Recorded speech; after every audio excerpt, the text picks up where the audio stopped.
Bonjour, bonsoir à tous, vous qui regardez les vidéos que ce jour ou la nuit, ici DVD Pro Catch. Alors oui, vous saviez, je vais encore poursuivre sur l'année 2015 et ça débute maintenant. Donc voilà, Battleground 2015 qui est marqué là. Entre l'affrontement Lesnar-Rollins, un show, c'est pas non plus du grand lourd, mais pour ce qui va apparaître à la fin, vous allez peut-être comprendre. Car il y a un logo que vous connaissez tous et que je connais, que j'ai pas besoin de vous le dire, car je vous le dirai à la fin, même si c'est forcément bien évident. Voilà. Derrière. Alors oui, il est en anglais. Il dure 2h57. Bon, spécial. Retrouve. King, what's up? Ah ouais, donc il se fait appeler R-Truth, le roi du WhatsApp contre le roi Barrett. Après, ben, post-match interview de Charlotte Page et Becky Lynch en spécial, quoi. Enfin, invité spécial, on va dire ça comme ça. Ensuite, New Day teach the power of positivity to Jojo. Ah ouais, leur fameuse catchphrase de la pouvoir de la positivité qui se font même interviewer par Jojo. D'accord. Et après, ben, l'affrontement numéro 3 entre Cena et Owens, que j'ai pas le Money in the Bank 2015. Donc voilà, au moins, ça vous laisse présager. Et je vois bien qu'il y a le Taker qui fait son retour. Donc voilà. Alors, d'accord. Donc, le roi Barrett contre le roi R-Truth. Donc, c'était un match simple pour la couronne du King of the Ring de Wade Barrett. Donc, sa couronne est en jeu face à R-Truth. Alors, honnêtement, ça n'a pas duré longtemps. Et qu'on sait bien que c'est Barrett qui va conserver sa couronne. Donc, il le bat avec un Bull Hammer. Et pour la victoire, donc ce match-là, allez, 3,20. Après, ben, pour débuter la soirée, car c'est la carte principale, Randy Orton contre Sheamus. Sheamus, que lui, il a remporté la mallette de Money in the Bank à la fin, je crois. Alors que Neville voulait capturer la mallette, sauf qu'il se fait, on va dire, prendre par les cheveux, Neville, et qui se fait pousser violemment par le guerrier celte, et que le guerrier celte a remporté la mallette, et que maintenant il est dans une mini-rivalité avec Randy Orton, qui va durer entre Battleground, celui-ci que je suis en train de commenter, enfin que je suis en train de reviewer, et au SummerSlam. Donc ça prendra fin jusqu'au SummerSlam. Et je crois que on était à Saint Louis dans le Missouri, et que Randy Orton est quasiment chez lui, et qu'il a un avantage certain face à Sheamus. Lui, qu'on le surnommait de tête de coq, parce qu'il a une crête, ou encore qu'il a l'air stupide avec ça. Et pourtant, c'est vrai qu'il est, entre autres, stupide, car en même temps, ça lui allait pas très bien du tout. Et même que ça lui va pas du tout, il a quand même réussi à capturer un titre mondial de cette année. Ça, le show, je n'ai pas du tout. Et encore moins l'autre. De toute façon, la plupart, il m'en manque. Hein. Il m'en manque dans l'année 2015. Hein. Franchement, il m'en manque. Donc, la foule dit qu'il a l'air stupide et que c'est un petit peu le cas, tandis qu'ils encouragent leur favori qui est Randy Orton. Et que Randy Orton, même en tant que face, il tourne un peu en rond. Vraiment, il tourne en rond. Ça tient pas non plus la grande route. Et il va quand même venir à bout de Sheamus. Donc il le remporte avec un RKO à la fin. Et c'est victoire de la Vipère. Et que ce match-là... Allez, 3,5 pour ce match-là, je mets 3,5. Car il était un peu moyen, quand même. Ensuite, match par équipe pour les titres par équipe, justement. Donc les Prime Time Players, j'ai pas besoin de vous présenter, contre le New Day, eux non plus pas besoin de les présenter. Vu comment les Prime Time Players ont battu le New Day et d'autres équipes, je crois, au Money the Bank pour les titres par équipe. Donc c'est eux qui ont capturé les titres. Et pour une fois dans leur courte carrière entre les deux, eh ben, ils ont au moins réussi à capturer un titre par équipe. Même si c'est pas un titre solo, mais bon, faut faire avec ce qu'on a. Et que là, ben, ils défendent face au New Day, que eux, ils n'ont pas digéré la défaite et qui veulent à tout prix les titres. Oui, les titres, les titres, les titres, les titres. Donc c'est ça ce qui leur compte, que les ceintures. Et qu'ils vont échouer. Le New Day il va échouer une deuxième fois face aux Primetime Players. Je crois qu'il y a le finish de Darren Young, il y a le finish de Titus O'Neil. Je crois que le finish de Titus O'Neil, c'est un Spinebuster où il le maintient avant de l'écraser. Je crois que c'est ça. Mais bon, ce match-là, pareil, un 3,5, car c'est la victoire de Primetime Players. Il était pas mal, je le reconnais, il était pas mal. Match suivant, Bray Wyatt contre Roman Reigns. Voilà, j'allais dire Randy Orton, mais non, c'est contre Roman Reigns. Alors, petite histoire. Dans le match du Money in the Bank, Roman Reigns participe et qu'il avait un avantage certain par rapport aux autres personnes. Et aussi concernant à Sheamus, il avait l'avantage sur Sheamus également.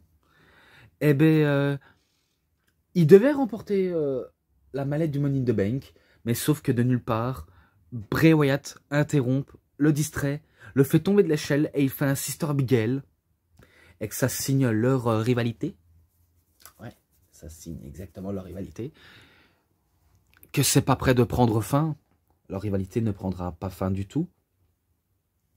Et que ça va leur conduire au Battleground. Et que Bray Wyatt va dominer Roman Reigns de la tête et des épaules. Même si Roman Reigns, un coup qu'il avait terminé de se faire subir des prises qu'il en a bavé, il revient encore, toujours en force, mais que c'est pas suffisant. C'est pas suffisant car Wyatt, avec sa brutalité, sa puissance, c'est dur de le faire contrer, car il en faut peu pour déstabiliser Wyatt, et il en faut peu pour arrêter Roman Reigns, même si en bon face, il subit, et comme un véritable super-héros, il revient en force avant de remporter ses matchs, par un finish ou une victoire. Bref, peu importe ce qu'il en coûte de ce match, et que si je crois bien, il était prêt à en finir avec Bray Wyatt, mais je crois que c'est là où Luke Harper donne un super kick à Roman Reigns. Je crois qu'il était presque dans la deuxième corde alors qu'il était comme guillotiné. Il se mange un super kick et après Bray Wyatt achève le boulot avec le Sister Abigail alors que le super kick, l'arbitre l'a pas vu. Ouais, c'est normal, il leur faut des lunettes pour qu'ils voient l'action. Donc c'est victoire de Wyatt grâce à un Sister Abigail.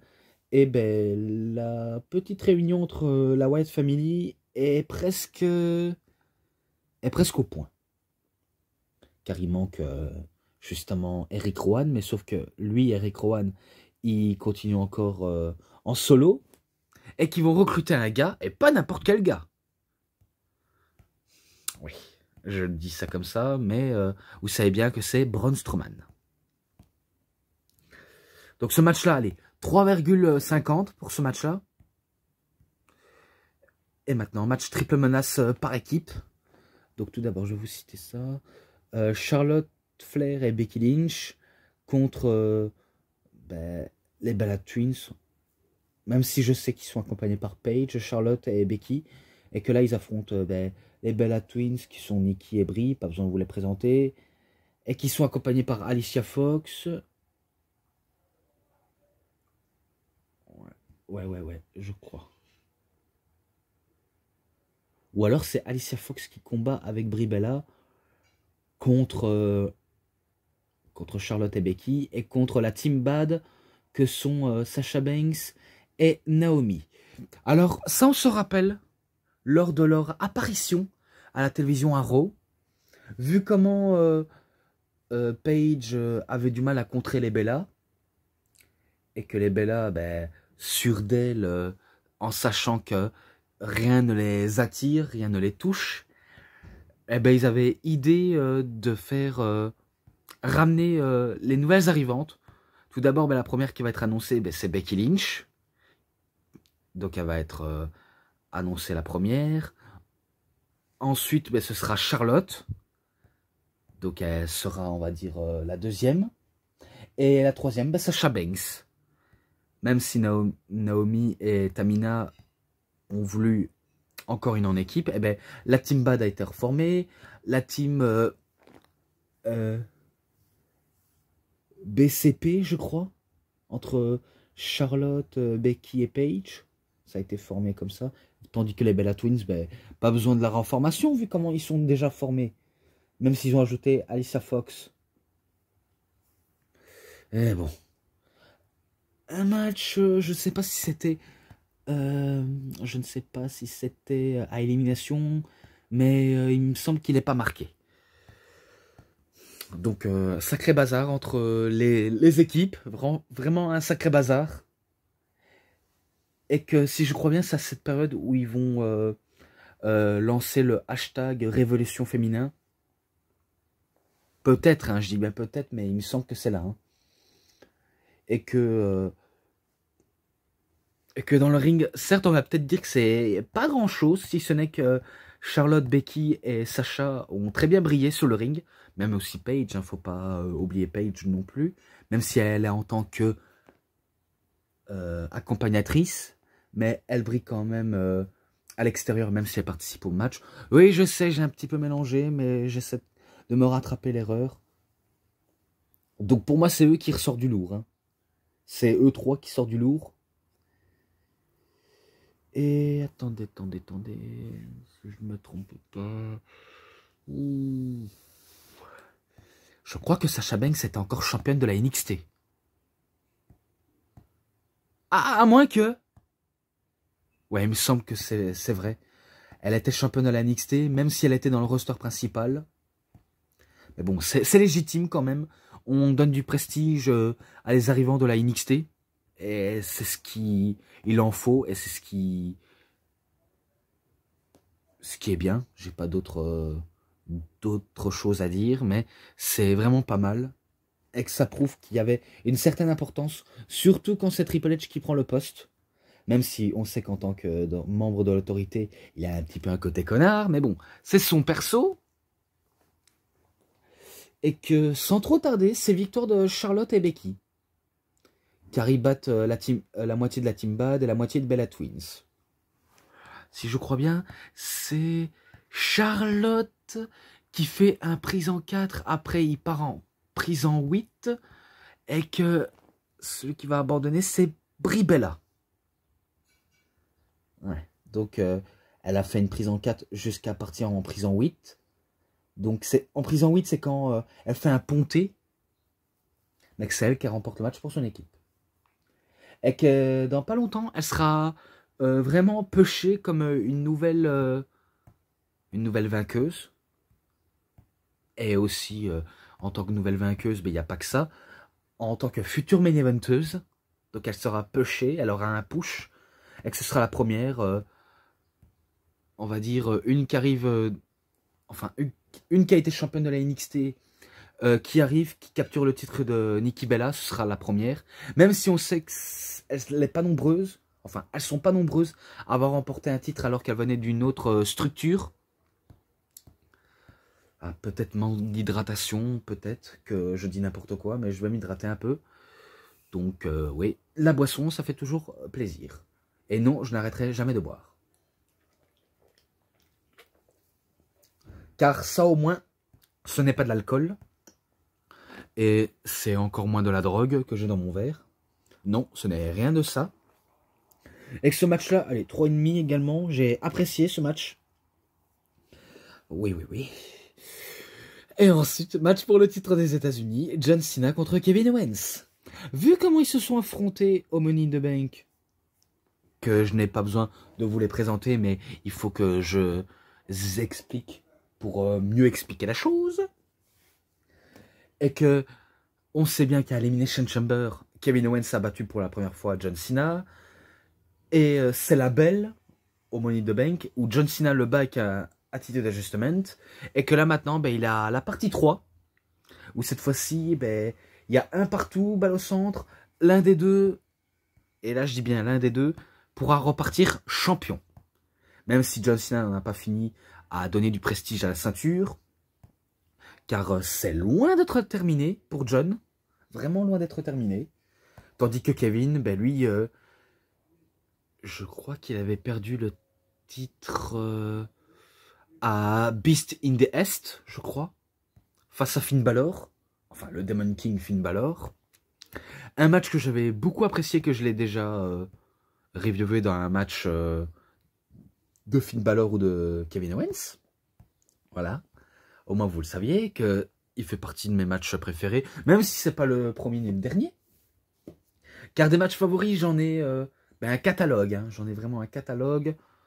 Et que ce serait trop long à vous expliquer. Bon. On sait bien que John Cena n'arrête pas d'enchaîner avec les attitude adjustment, mais que son adversaire ne fait que se dégager. Tentative de STF, mais son adversaire ne fait que choper les cordes ou alors ne va pas abandonner du tout. Et quand c'est Kevin Owens, ben, des enchaînements de prises techniques et surtout des prises à manœuvrer, vraiment.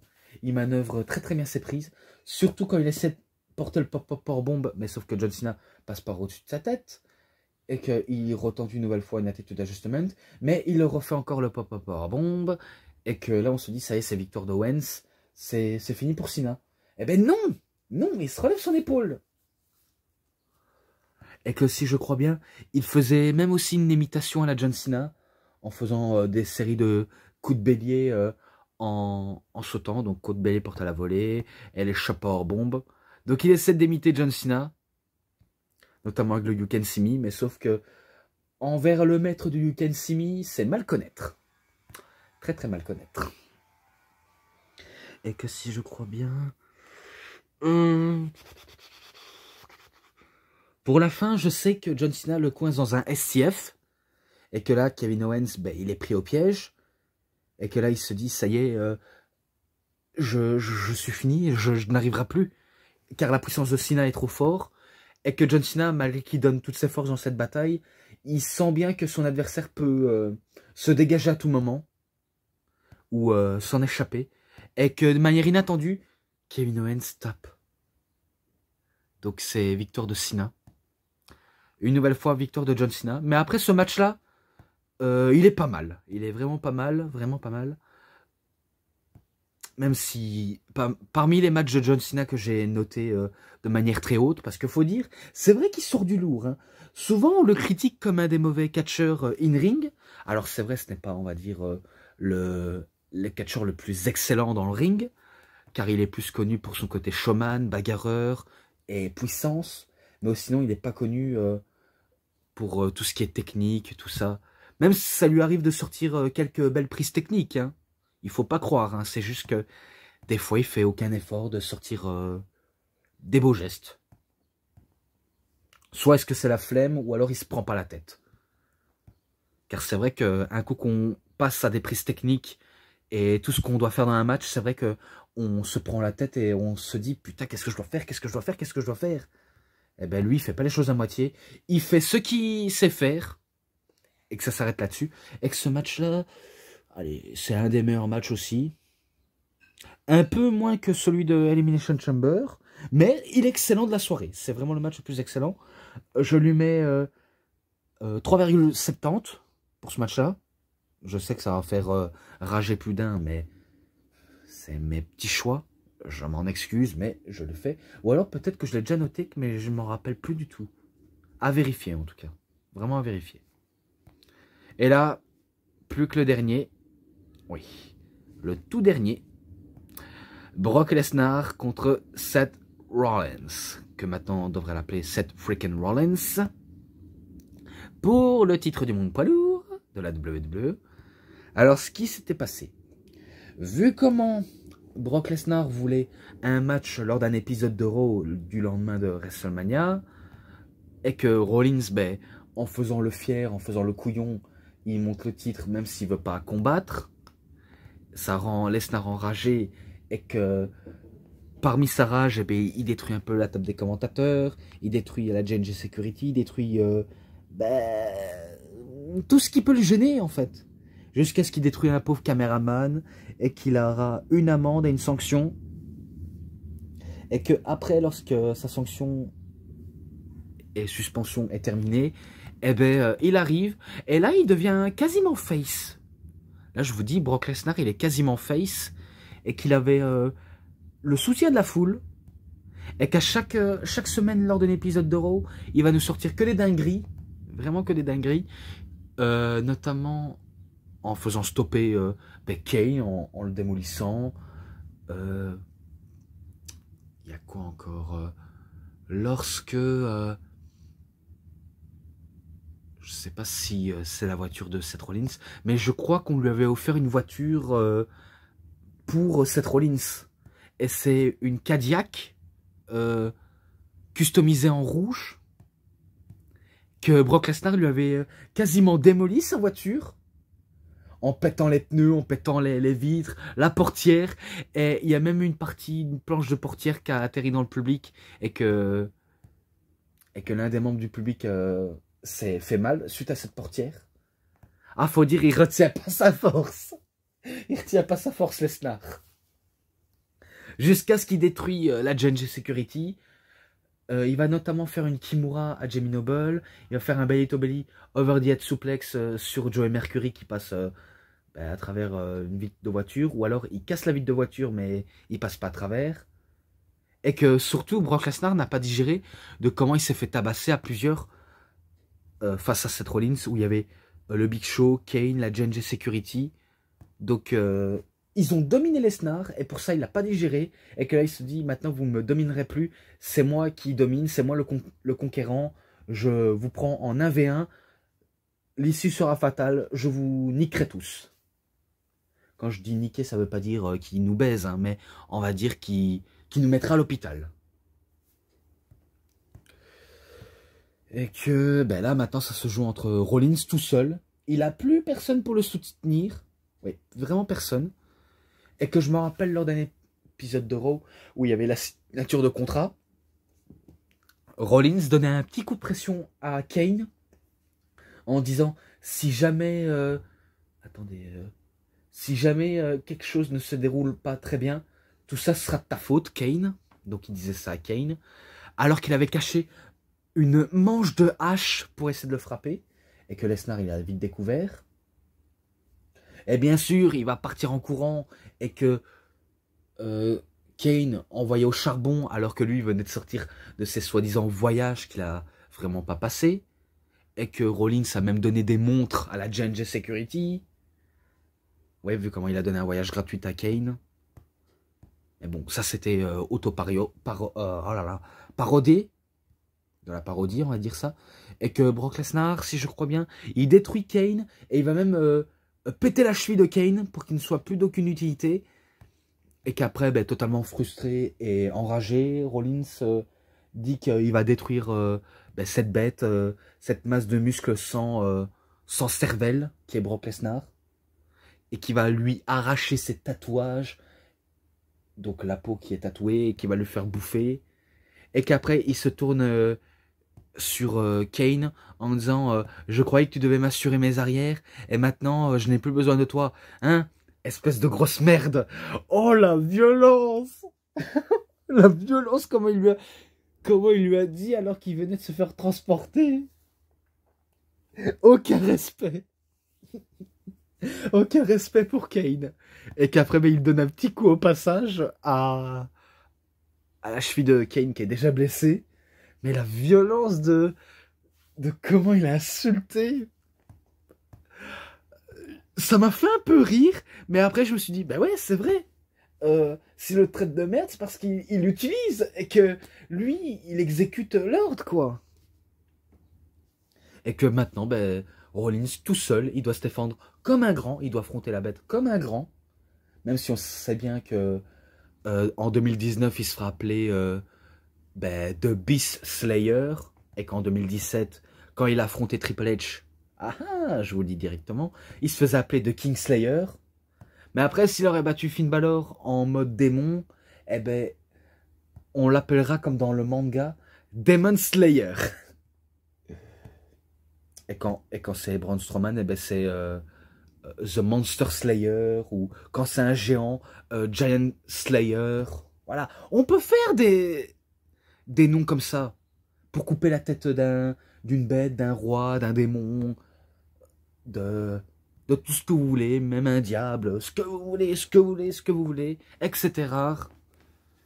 Eh ben, la cloche retentit, Lesnar fonce comme une furie sur Seth Rollins, et que Seth Rollins, ben, il se faufile près des cordes pour éviter qu'il se fait prendre en germaine.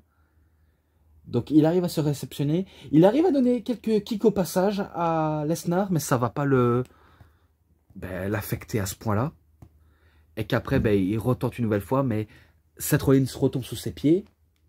Et qu'il lutte pour survivre. Hein. Survivre, c'est sûr que Seth Rollins, il lutte pour sauver sa peau. Hein. Car si jamais il perdait, c'est sûr, c'est la fin de son règne. Hein. Et pourtant, on le croyait. Hein, vu comment Seth Rollins, il a quasiment aucune chance face à la fureur et la sauvagerie de The Beast. Donc, lui qui voulait lui faire arracher ses tatouages, enfin sa peau tatouée et le faire bouffer, eh ben, tout ça n'était que du flan, vraiment que du flan, et que ça lui a joué un petit tour de contraire. C'est pas ce que je voulais dire, mais je lui dis comme ça lui a fait tout le contraire, et que il a pris la grosse tête suite à sa victoire au WrestleMania, parce qu'il a capturé un titre. Mais c'est légitime pour lui, hein. Faut dire, quand on débute et qu'on commence à capturer un titre, c'est normal qu'on devient insolent, un peu prétentieux et sûr de soi. Donc c'est tout le monde hein, qui le font ça.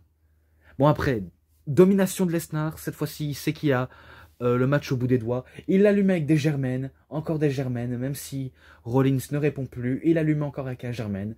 Et là, pour le bouquet final, il fait le F5. Et là, on se dit, ça y est, c'est la fin du règne de Seth Rollins, c'est fini pour lui.